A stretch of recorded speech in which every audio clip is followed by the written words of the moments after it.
On m'a demandé de faire la visite de la passerelle, qui n'est pas encore là. Donc ça va être une tâche un peu difficile pour moi, donc il faut être très, très imaginatif. On avait comme base ce viaduc qui date de 1867, je pense. Et l'idée, qui à mon avis une très bonne idée, c'était de l'utiliser pour faire passer la passerelle à côté. Tout cet endroit ici, cet éperon, c'est l'origine de la ville d'Albi. C'est ici qu'il y avait le château, c'est ici qu'il y avait la première implantation, et ça se comprend extrêmement bien. Quand vous voyez ici, vous avez un sort de belvédère au-dessus du Tarn, vous voyez partout. Donc stratégiquement, c'est extrêmement intéressant d'être ici. Donc la ville, elle a commencé ici. À un moment donné, ce château a été détruit et on a construit ce viaduc qui a vraiment coupé cette place historique, ou le lieu historique du début, en deux parties. Une partie qui faisait encore partie de la ville et une qui devient en fait extramuros, puisque ceci c'est un mur de séparation, de césure vraiment entre l'intérieur de la ville et l'extérieur. L'idée d'une part de réunifier ces deux places, d'en faire un tout, de redonner du sens à cet éperon historique et d'avoir un enchaînement de placettes avec des nouvelles possibilités de perspectives et de vues sur Albi. Une de nos intuitions ou de nos idées, et je pense que c'est extrêmement important dans le raisonnement, c'est d'avoir ouvert le passage en dessous de la première arche. Alors, ouvrir le passage, ce n'est pas que le réaliser matériellement, c'est aussi créer une perspective en venant de la ville sur le Tarn.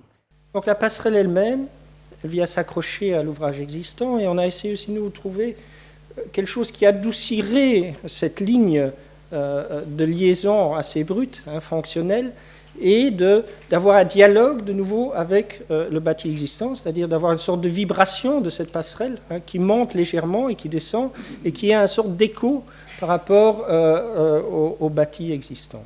Vous allez avoir un encorbellement qui va aller sous l'arche et avec un petit banc qui va permettre de s'asseoir et de regarder le Tarn, mais de regarder aussi la vieille ville.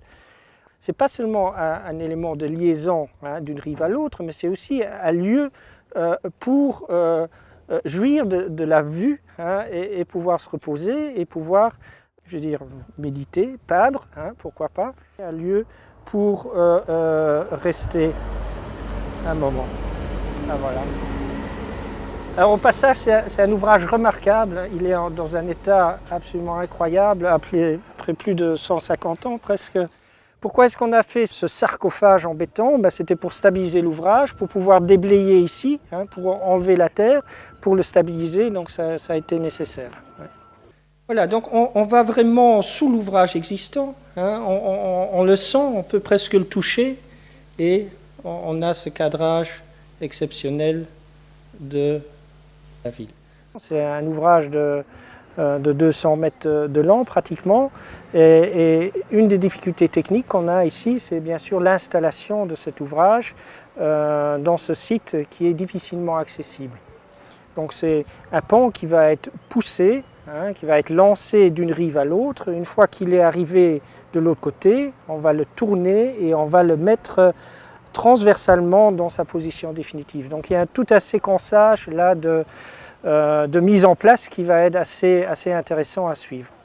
Une autre chose intéressante que vous voyez ici derrière, c'est ce mur en bricaillant, un mur en béton de bricaillant qui est en harmonie avec le reste de la ville et donc qui a été mis au point ici pour ce projet. Donc c'est un nouveau matériau que nous avons utilisé ici dans ce cadre. Nous avons travaillé avec GTM sur justement ces bricaillons. Donc GTM a fait la structure béton, mais il faut rien que ça tienne. Donc c'était préfabriqué, les panneaux sont arrivés à l'école. Et ce sont deux anciennes élèves de l'école qui sont artisans, qui sont venus sous nos conseils et donc notre maîtrise d'œuvre réaliser ce bricaillon. Donc en ciment blanc, donc briques, ça a l'air de rien, mais qu'on cassait de façon précise, ni trop gros, ni trop petit, pas de poussière, etc. Pour moi, ce qui est important ici, c'est ce dialogue entre entre le nouveau et l'ancien, la massivité de l'ancien, cette force tranquille qu'il y a dans cet ouvrage et puis cette nouvelle passerelle qui va passer à côté un peu d'une manière ludique et cette légèreté de la passerelle qui va onduler, une sorte de vibration, une sorte de nuage à côté de l'existant.